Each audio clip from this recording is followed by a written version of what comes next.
how Senator Markwayne Mullin bridged the gap to pass Trump's big, beautiful bill. Imagine a scenario where the fate of a monumental bill hangs in the balance, and the only way to save it is for lawmakers from different chambers to put aside their differences and work together.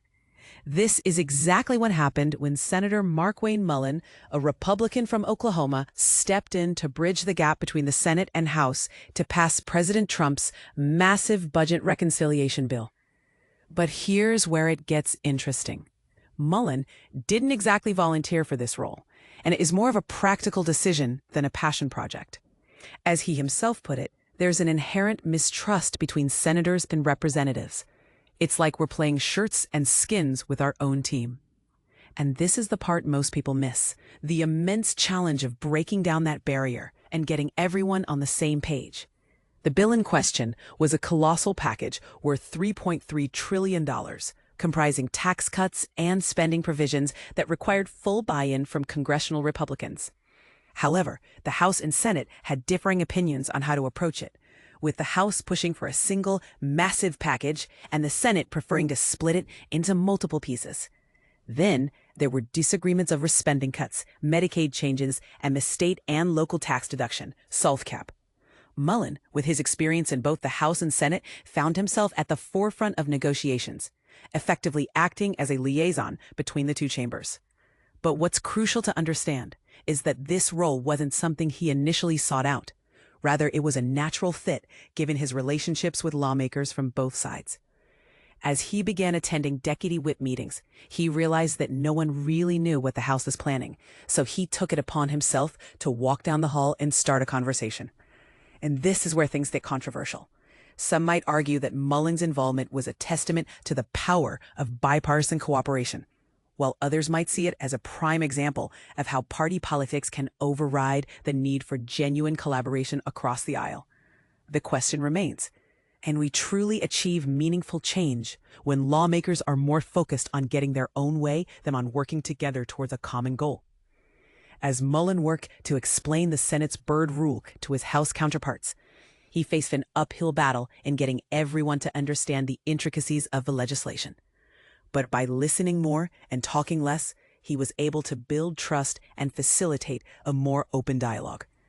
The outcome was a temporary increase in the SALT cap to $40,000 for single and joint filers, a compromise that helped secure the support of anxious blue state House Republicans. So, what can we learn from Mullin's experience? Is it possible for lawmakers to put aside their differences and work towards a common goal? Or are we doomed to repeat the same patterns of partisanship and gridlock? We want to hear from you. Do you think Mullin's efforts were a success? Or do you believe that more needs to be done to address the underlying issues that plague our political system? Share your thoughts in the comments below. 5 must-know tax changes for advisors in 2025. One big, beautiful bill explained. Prepare for another round of tax alterations, folks. With the dawn of 2025, the One Big Beautiful Bill Act, or H.R. 1, ushers in a fresh wave of changes. As financial advisors, our primary focus is to decipher the practical implications for our clients, steering clear of the political quagmire. While the bill's impact on programs like Medicaid and FID supplements will undoubtedly affect those in need, let's concentrate on how these changes will influence the average client's tax situation. Here are 5 pivotal tax adjustments that could significantly impact your clients, offering both opportunities and challenges. Standard deduction, a bigger buffer. In 2025, the standard deduction has seen a slight bump, rising to $15,750 for singles and $31,500 for married couples filing jointly. This increase might lead to fewer individuals itemizing their deductions. Advisors, take note. Consider the strategy of bunching itemized deductions to maximize tax benefits for your clients. SALT deduction, a breath of fresh air for high-tax states. The 2017 tax bill's $10,000 cap on state and local tax SALT deductions was a tough pill to swallow for residents of high-tax states. In 2025, that cap leaps to $40,000, with a 1% annual increase until 2029, reverting to $10,000 in 2030. This change means more clients will itemize, potentially increasing their total write-offs by up to $30,000. Advisors, if your client's taxable income is expected to drop, suggest decreasing withholding or estimated tax payments and explore the potential for Roth IRA conversions. Senior bonus deduction and age-related benefit. Taxpayers age 65 and older are eligible for an additional $6,000 deduction, whether they itemize or not. This deduction is available for individuals with up to $75,000 of modified adjusted gross income, AGI, and $150,000 for married couples filing jointly. The deduction phases out for those above these thresholds and is eliminated at $150,000 and $300,000, respectively. For senior clients within the income limits, plan for a decrease in taxable income. For married seniors with less than $150,000 of modified AGI, taxable income could drop by up to $13,500 or non-itemizers, or $42,000 for itemizers in high-tax states.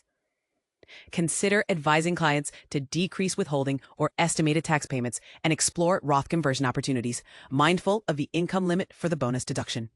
If required minimum distributions might reduce the bonus deductions benefit, suggest the use of qualified charitable distributions to lower AGI. EV and clean energy credits, a countdown to expiration.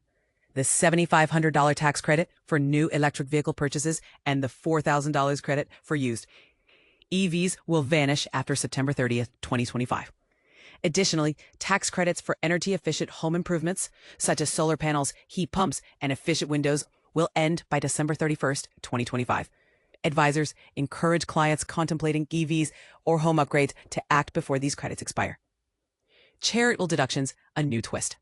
Non-itemizers can now deduct up to $1,000 singles and $2,000 married. Itemizers, however, can only deduct charitable contributions exceeding 0.5% of modified AGI.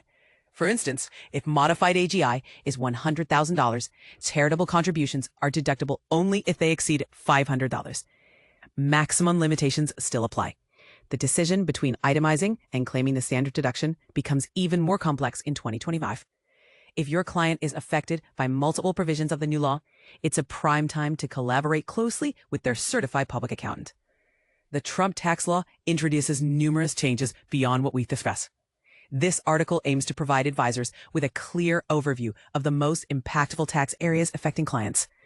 Understanding these nuances is crucial for proactive planning and ensuring clients are well prepared for the tax year ahead. Stay tuned for more detailed guidance as these provisions take full effect. And, as always, let's work together to serve our clients best.